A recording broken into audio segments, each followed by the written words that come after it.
All right, when we first started talking about the concept of producing these real audio reviews, there was one phone I was most thinking about running through these tests. We finally have our hands on an LG V20, which is not a pre-release unit. And I'm glad we waited. There have been a few little software tweaks which have improved this phone. There's already been an update for this where the pre-release units haven't received any software support yet. Now we can get into the more detailed analysis, which we really shouldn't have been doing on an engineering sample. As we've explained in previous videos, there's only a single speaker on the bottom of the phone, and on the opposite side of the USB-C port, there's the headphone jack powered by a quad DAC and a pretty killer amp. Let's knock out speaker performance right quick. I don't think anyone's gonna be blown away by a single bottom firing speaker, but we can hear this is a nice upgrade over last year's LG V10. This had actually a pretty dull and uninspiring speaker for such a monster phone in every other respect. This is easily going to lose to any kind of stereo solution, but this does get the V20 up to that tier we would expect of a high quality single speaker, though we'd absolutely like to see LG move to a front-facing speaker solution. Just replace that top earpiece a la Motorola. I think that'd be pretty keen. For those of you who are interested, we do have some of our speaker sample tests linked in a separate video. You can find that in the description below this review. But what we want to get to is the headphone jack performance, the quad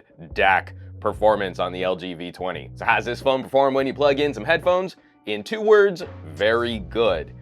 In more than 2 words, it's a little complicated quantifying how this thing actually does perform. If you caught our V20 versus V10 comparison video, we did show off how sophisticated these headphone jacks are, tailoring the output to what device is connected to them. Moving to this quad DAC, we see a bit more inconsistency in the output of this phone as compared to the V10 before it. The general fear, LG might be getting a little too clever for its own good, but let's actually chat some numbers. This thing has few issues stomping on most mobile audio solutions. It had absolutely no problems trouncing my FiiO K1 DAC. Better frequency response, better signal to noise ratio, and a louder amp. In terms of output volume, these two perform very similarly, but once you start climbing up to higher impedance headphones, the V20 just keeps getting more powerful. And that's really the situation for all of the phones that we would compare against the V20 also. We might find an individual victory. For example, the iPhone 7 has less stereo crosstalk. That's the bleed between your left channel and your right channel. But then the V20 pretty much wins everything else. So what about a phone like the Axon 7? The Axon 7 was responsible for us changing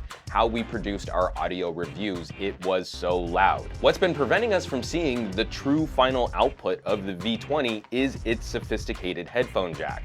Connecting it to the line input on my audio interface, the phone would detect that it was connected to a line input. Well, if it's connected to a line input, I don't need to send the hottest possible signal, so it would actually reduce output volume. Going through a bunch of janky little adapters and connectors, I found a way to trick the phone into thinking it was still connected to high impedance cans, and what do we see?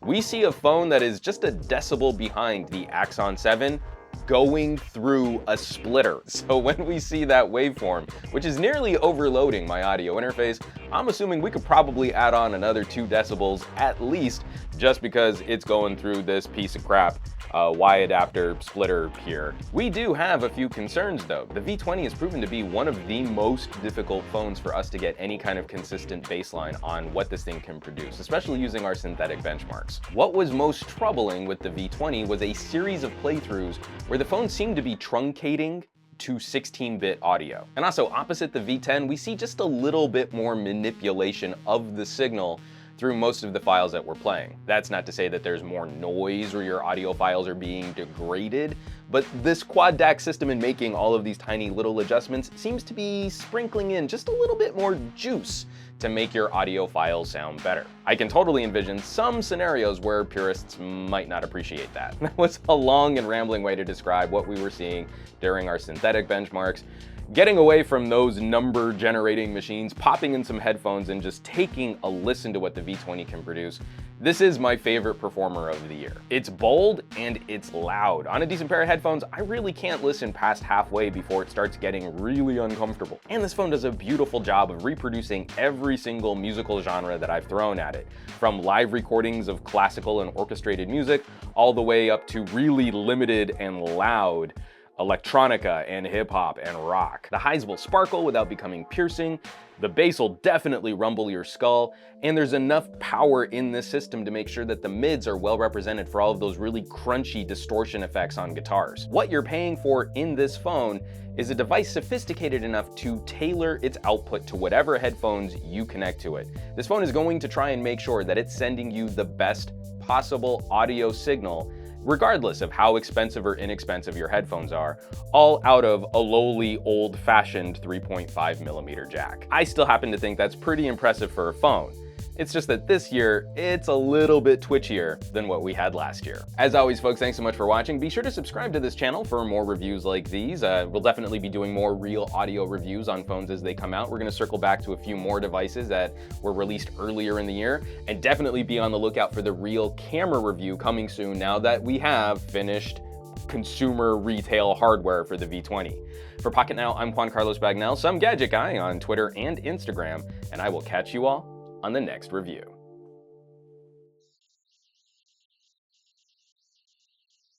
All right, when we first started, my voice is not warmed up at all.